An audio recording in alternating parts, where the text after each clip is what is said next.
What's up everybody, that's your boy MTN. Alors aujourd'hui nous allons parler du beef de Game versus 50 Cent. Nous allons rentrer dans les détails afin de vous expliquer clairement quels sont les fins fonds de ce beef qui dure depuis presque 2 décennies. Alors il sera tout d'abord important de situer le contexte de ce beef, des différentes altercations ainsi que des moments forts de ce beef. Et pour terminer, nous allons avoir un regard sur les conséquences de ce clash respectivement sur la carrière de 50 Cent et de The Game. Alors sans attendre, je vous invite fortement à vous abonner à la chaîne, de laisser un pouce bleu car il y a pas mal de contenu qui arrive dans la chaîne. Alors il est important de rappeler lors du début des années 2000, en 2003 plus précisément, 50 était au top du top. Il signe chez Shady Aftermath Interscope. Shady qui est le label d'Eminem, Aftermath celui de Dr. Dre. Cependant, Shady est affilié directement à Aftermath. Ils sont tous les deux distribués par Interscope de Jimmy Iovine, qui est le fondateur de ce label ainsi que le CEO à l'époque. Il sortira le 5 février 2003 son premier album chez Aftermath, Get Rich or Die Trying, qui demeure à nos jours l'un des albums les plus marquants de l'histoire du hip-hop et l'un des meilleurs albums rap US de tous les temps. Get Rich or Die Trying en quelques chiffres, c'est l'album le plus vendu de l'année 2003. Il fera 840 000 disques en une semaine. Aujourd'hui, en 2022, presque 9 millions d'albums se sont écoulés rien qu'aux États-Unis et 18 millions dans le monde entier. Il s'apprête alors à sortir son sophomore album, sophomore qui veut dire son deuxième album, de Massacre, qui sortira le 2 mars 2005, 2 mois après le premier album de The Game de Documentary. Nous allons y revenir par la suite. Quant à Game, durant cette époque, il signe chez Aftermath en 2002, qui est le label de Dr. Dre distribué par Interscope. Mais il a des débuts assez compliqués, car Dr. Dre essaie des choses avec The Game pour la production de son album, mais ça ne marche pas trop. De plus, il faut le rappeler, Dr. Dre a d'autres artistes sur son label avec lesquels il doit travailler sur leurs projets, comme Busta Rhymes, Eminem, 50 Cent ou encore les gars de D12. Dr. Dre a ainsi une idée en tête. Il va voir 50 et lui explique qu'il ne sait pas vraiment quoi faire avec The Game et lui propose de le prendre sous son aile et de l'aider à passer à un autre level. Il faut rappeler que durant cette époque, G-Unit grâce à 50 Cent est au top. Le groupe se compose de 50, Lloyd Banks, Yayo, Young Buck. Ils sortiront alors leur début d'album Beg for Mercy qui sortira en 2003 avec des titres comme Smiles, Poppin' Them Things, Wanna Get to Know You. Mais si vous écoutez l'album, vous verrez que Game n'y est pas vraiment. Vous le verrez visuellement sur des clips comme I Wanna Get to Know You, Stomp de Young Buck, mais aussi dans le clip de In the Club. 50 accepte la proposition de Dr. Dre et lui-même considère que The Game a un profil très intéressant et aurait besoin d'un rappeur qui pourrait le représenter sur la scène West Coast. Il faut savoir que Banks, 50, Yayo, eux viennent de New York, de Southside, Jamaica, Queens plus précisément. The Game, il vient de la Californie, de Los Angeles. Et Young Buck, quant à lui, il vient de Memphis, Tennessee. Il s'agit d'une stratégie de 50 Cent pour avoir un artiste dans chaque compartiment des États-Unis, c'est-à-dire au sud, dans la West Coast et dans la East Coast, afin d'attirer plus de gens. Donc à la base, vous pouvez voir que 50, The Game, viennent du même groupe et que 50 est comme le boss ou encore la tête d'affiche de ce groupe. Et donc vous pouvez vous demander qu'est-ce qui démarre ce beef. Beaucoup d'entre vous ignorent réellement les raisons ou ont des a priori sur les origines. Nous allons rentrer dans les détails afin de vous montrer que les origines sont multiples et vous pourrez vous forger une opinion exacte sur ce beef.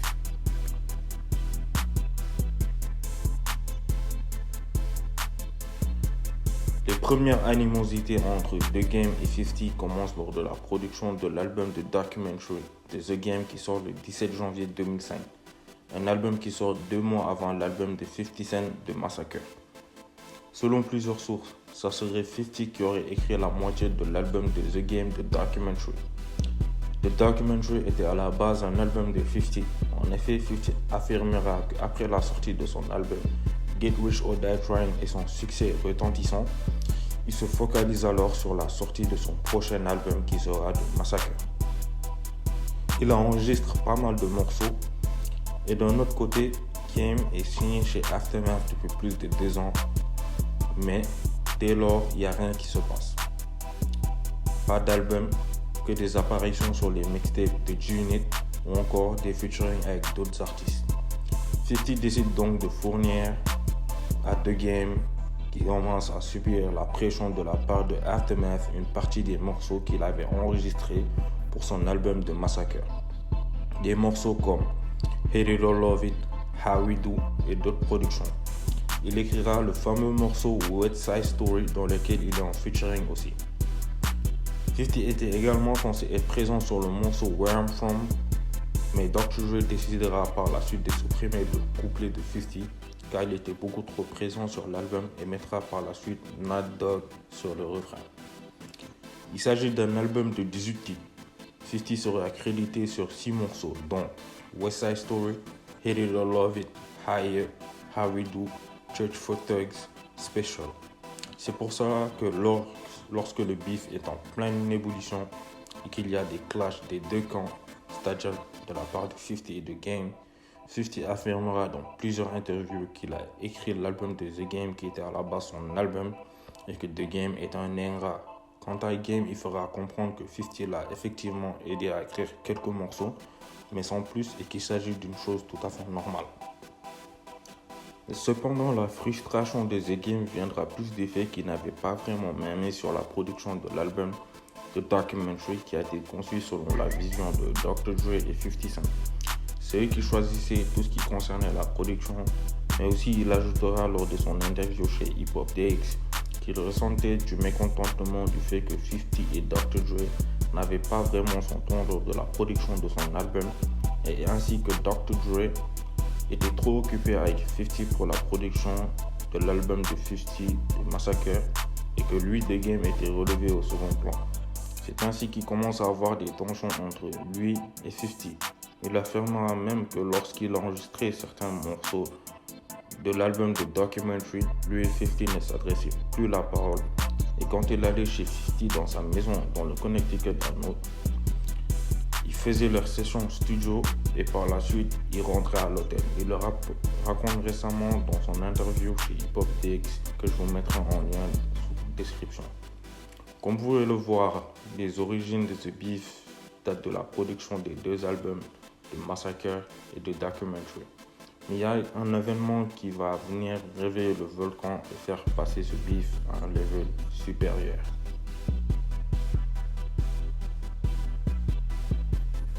En février 2005, les tensions entre 50 et The Game atteignent une autre dimension. En effet, The Game, de passage à New York, il convient à une interview chez Hot 97 de Funk Master Flex. Il est important de rappeler 2 choses. Tout d'abord, 50 est en bif avec énormément de rappeurs new-yorkais dont Nas, Jadakiss, Fat Joe, Ja Rule et la liste continue. Mais aussi d'un autre côté, The Game est un rappeur de la scène West Coast qui a été très influencé par la scène new-yorkaise. Il citera des rappeurs comme Nas et B.I.G. avec leurs albums qui sont respectivement Illmatic et Ready to Die l'ont introduit au rap. Durant cette interview, Flex demandera à The Game qu'est-ce qu'il pense de la scène new-yorkaise. The Game répondra qu'il est cool avec des rappeurs comme Nas, Fat Joe, et il rajoute qu'il est prêt même à faire un feat avec Nas. 50 de son côté digère très mal l'interview et décide de se pointer chez Hot 97 le jour même avec les membres de G-Unit. Il accusera The Game d'être ingrat, de ne pas être reconnaissant envers l'équipe G-Unit et fait la révélation comme quoi il aurait écrit l'album de The Game à un moment donné. Funk demande à 50 quel est l'avenir de The Game chez G-Unit et ce dernier répondra que The Game est renvoyé de chez G-Unit et ne fait plus partie de l'équipe. This is the truth, you know what I mean? The facts, this is the same facts that I talked about on Piggy Bank. See, I'm not a fake person, I'm gonna tell you exactly what it is. You see what I'm saying? And for me, he has a lot of inconsistencies, you know what I'm saying? Like, it's incredible that he would come back and forget how much work, how much I've done for him. You know, personally, you know what I'm saying? So where does he stand as far as Junior is concerned right now? Across the street or around the corner. He's not in my camp. Not at all. No way. Okay. Now, Alors que 50 est en pleine interview, The Game reçoit un coup de fil lui expliquant que 50 venait d'expliquer chez Hot 97 qu'il ne faisait plus partie du groupe. The Game, impulsif et à la recherche de réponses suite aux attaques de 50, décide de se pointer chez Hot 97 et c'est à partir de ce moment que le point de non-retour sera franchi et que les choses vont dégénérer. The Game, accompagné de ses gars, fait face à la sécurité de 50 qui est composée d'agents de sécurité armés jusqu'aux dents ainsi que les goons de The Game. Après un long bras de fer entre les deux équipes, la sécurité de 50 ouvre le feu et ainsi un des gars de The Game sera touché à la jambe et sera conduit à l'hôpital. 50 s'en vantera plus tard dans son morceau So Disrespectful dans l'album Before a Self-Destruct qui sort en 2009. Come on game, you will never be my equal. You homies shoot dogs, my niggas shoot people. Ainsi le beef prend une autre ampleur. The Game s'empressera d'aller en studio pour enregistrer des diss tracks dont 300 Bars, un morceau de 14 minutes où il clash Put Unit, ou encore des morceaux comme Body Bags. De l'autre côté, le gang Unit répond aux attaques en clenchant The Game sur plusieurs morceaux, ou encore dans des mixtapes, comme dans la mixtape Unit Radio Port 21 dans le morceau Hurricane Game Stripper Skit. 50 remettra en cause la street credibility de The Game en mettant la lumière sur son passé et affirmera que The Game était amené à faire du striptease dans des clubs afin d'en tirer 2-3 billets. Pour apaiser les tensions, Jimmy Iovine, alors boss d'Interscope, veut appeler The Game et 50 a la raison. Les deux sont allés trop loin et quand on pense au beef, Tupac et B.I.G., les amateurs de rap n'ont pas envie que ce genre d'événements tragiques se reproduisent dans le rap, pouvant aller jusqu'à la perte des deux rappeurs, mais aussi, dans ce genre d'histoire, le public est grand perdant. Un événement alors approche, l'anniversaire de la mort de B.I.G. qui sera célébré en mars 2005. Une cérémonie est organisée à New York au Schubert Center, un centre de recherche sur la culture noire, où tous les deux, 50 et The Game, se pointeront et offriront un chèque de $250,000. On the anniversary of Biggie Smalls' death, the two met up at Harlem's famed Schomburg Center for Research in Black Culture to donate over $250,000 to youth charities. I just want to apologize on behalf of myself, 50 Cent, and to the fans, the radio stations, our labels, and I'm almost ashamed to have participated in the things that went on the last couple of weeks. in the shadow of the untimely death of Biggie, today marks the anniversary of his death. We're here today to show that people can rise above even the most difficult circumstances, and together we can put negativity behind us. I feel like this is an opportunity for people to see us make peace.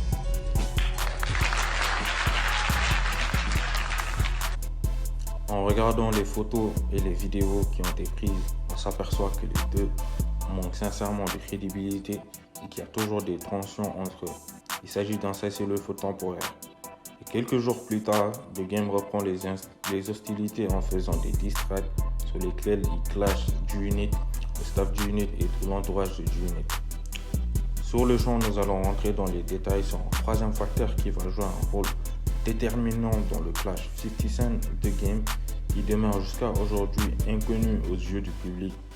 Un élément dont les médias font abstraction ou oublient de préciser peut-être par manque d'informations.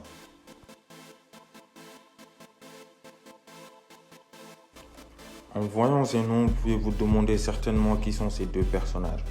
Et ils ont joué un facteur clé dans ces clashs. Nous allons sans tarder vous faire une brève présentation des deux personnages. Chris Lighty est le fondateur et le CEO de Violet, une entreprise de management d'artistes et aussi une maison de disques. Vous avez sans doute dû voir ce logo durant l'apogée de l'ère 50 Cent et sans doute vous y avez pas prêté attention. Chris Lighty était le manager de plusieurs artistes dont 50 Cent, Busta Rhymes, Missy Elliott ou encore Diddy. Violator peut être comparé à ce qu'est aujourd'hui Roc Nation. La compagnie manageait un grand nombre d'artistes au top et il s'agit d'un business très lucratif. De l'autre côté, vous avez Jimmy Henchman. Son nom ne doit pas vous dire grand chose, malheureusement il s'agit d'un personnage très intimidant qui aura marqué l'industrie du rap de façon très positive mais aussi de façon très négative. Si vous êtes intéressé, je ferai un podcast sur ce personnage, faites-le moi savoir dans les commentaires. Jimmy Henchman, qui purge une peine de plus de 200 ans actuellement en prison, à l'époque était le CEO de Cesar Entertainment, une société de management de personnalités dans la scène hip-hop, mais aussi dans la boxe. Au sein de cette société, on retrouve des clients comme The Game, Akon, Sean Kingston ou encore Mike Tyson. Dès lors, d'un côté, vous avez Chris Lighty, manager de 50, et de l'autre côté, Jimmy Henchman, manager de The Game. Chris Lighty et Jimmy Henchman sont concurrents directs via leur compagnie Violator et Cesar Entertainment. Chris Lighty a un carnet d'adresses beaucoup plus rempli que celui de Jimmy Henchman, ce qui peut susciter de la jalousie de la part de ce dernier. 50, Yayo et d'autres membres de G-Unit mettront l'accent sur le fait que Jimmy Henchman a toujours été jaloux de Chris Lighty. Cela a joué un rôle très important dans le clash de Game et 50. 50 expliquera dans plusieurs interviews que Jimmy Henchman manipule The Game afin que ce dernier rentre en conflit avec lui et qu'il pourrait avoir une meilleure carrière en évoluant en tant que rappeur solo et en s'en démarquant de G-Unit. Tony Yayo expliquera dans plusieurs interviews et même dans une récente interview chez Vlad TV que Jimmy Henchman est le seul et unique instigateur du clash de Game 50 Cent, en annonçant la jalousie que Jimmy Henchman ressentait pour Chris Lighty. Il dira mot pour mot: j'ai toujours pensé que The Game était un très bon artiste. J'ai trouvé que Dr. Dre a du mérite en faisant réussir un artiste de la East Coast. Il était alors temps de mettre en avant un artiste de la West Coast. Cependant, le poison était Jimmy Henchman. Il n'a jamais aimé Chris Lighty. Reposons paix Chris Lighty. Les gens ont toujours été jaloux de lui parce qu'il manageait des artistes comme Diddy, 50, Foxy Brown, LL Cool J, Busta Rhymes. Henchman a même déménagé de bureau pour se rapprocher de celui de Chris Lighty. Ainsi donc, vous pouvez voir que la rivalité entre le manager de 50 Cent, qui n'est autre que Chris Lighty, et celui de The Game, Jimmy Henchman, a joué un rôle important dans ce beef. Jimmy Henchman est un très intimidant, prêt à n'importe quoi pour parvenir à ses fins. Il a été cité dans l'affaire Tupac, dans son shooting dans le Quad Studio, dans un shooting également dans l'affaire Suge Knight. Si vous êtes intéressé sur ce personnage, comme je l'ai dit, je ferai une vidéo sur lui pour mettre en lumière sur ses dérives et l'empreinte négative qu'il aura laissée sur la scène hip-hop. Dès lors, vous pouvez voir que les origines de ce beef sont multiples. Il serait donc important de faire un regard global sur l'impact de ce beef sur la carrière de 50 Cent et celle de The Game. 50 Cent était au top du top. Ce beef n'a pas vraiment eu d'impact dans sa carrière, car pendant ce beef, il sort son album The Massacre qui fera au moins 10 platinum dans le monde entier. Il sortira par la suite son album Get Rich or Die Trying Soundtrack for the Movie pour le film Réussir ou Mourir qui fera également au moins 5 times platinum. Il sortira en 2007 son album Curtis qui fera 5 times platinum minimum. Et par la suite, c'est le déclin. Mais juste pour vous dire que ce beef n'a pas vraiment eu d'impact sur sa carrière. Quant à Game, l'aura aidé à confirmer son statut de warrior, mais aussi de guerrier. Faut le rappeler, 50 durant cette période, il terminait énormément de carrières, dont celle de Ja Rule, même s'il y a plein d'autres aspects à prendre en compte, le fait qu'il y avait des poursuites de la part de FBI pour faire tomber le label Murder Inc. suite à leur affiliation un peu douteuse avec la Supreme Team. Si vous voulez, je ferai une vidéo sur ce topo. Mais il faut affirmer à Game que ce beef l'a fait propulser à un autre level. The Game confirmera son statut de celui qui prend la relève sur la scène West Coast, car faut le rappeler, Dr. Dre, Snoop Dogg et tous les autres rappeurs sont là depuis les années 80-90. Et il le dit dans le morceau West Side Story qu'il fallait du son neuf à la West Coast et celui qui donne ses sons neufs. Il sortira par la suite son album Doctor's Advocate en 2006 chez Geffen Records, où il trouve son point de chute, car il faut le rappeler que durant ces billets, 50 va voir Dr. Dre et Jimmy Iovine et tape sur la table. Il fait savoir aux deux boss du label que soit c'est lui ou The Game. Dr. Dre, par souci de business ou souci de transparence, tranchera pour 50 et se positionnera sur 50. Car faut le rappeler que 50 durant cette période est l'un des plus grands vendeurs, si ce n'est le plus grand vendeur de l'industrie du rap. Et selon certains chiffres, entre 2003 et 2007, ses ventes représentaient 70% des ventes globales chez Interscope Records. Alors, on arrive dans la fin de cette saga entre 50 et The Game. Voilà. Ainsi, vous pouvez forger une opinion sur ce qui s'est réellement passé et mettre de côté des a priori que vous avez pu vous faire. Ainsi, la vidéo arrive en son terme. Je vous incite à laisser un pouce bleu et de vous abonner à la chaîne car il y a pas mal de contenu qui arrive.